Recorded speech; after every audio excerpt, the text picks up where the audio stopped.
This is a 2021 Jeep Wrangler JL Rubicon Evo long arm kit. This is it fully drooped out. 12-inch shocks front and back.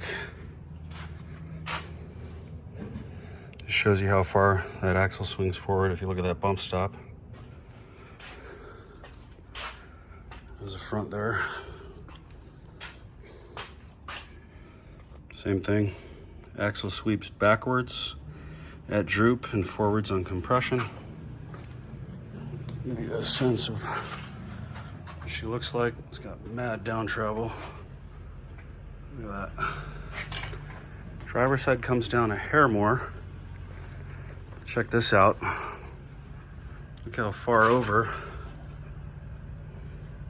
the bump stop is compared to the top bump stop.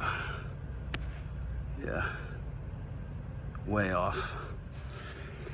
But that's a straight axle for you.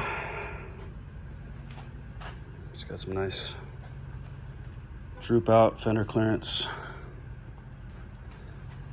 All right, there you have it, guys. That's a new rig, fully drooped out. Loving it so far, but obviously the front end needs some TLC. And I think what I'm gonna do is put a straight track bar in it. It does not need that big giant bend, and I'll show you why. If you look at, I got the Synergy double shear, sector shaft bracket. See right here, there's clearance issues at full bump. It's already kind of kissing it, not too bad. No, it's not. I ran it at full bump with these, just these snubbers on so far. Rubber bump stops. These are Synergy adjustable pucks. I can go up to 4 inches, which I'll need to do once I add my hydro bumps up front. I'll need to lengthen this. I have 2.5 inch hydro bumps. This was a nice addition.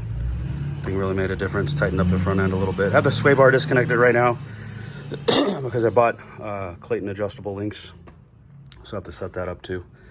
We'll get there little by little. All right, guys, over and out. Let me know what you think of the new rig.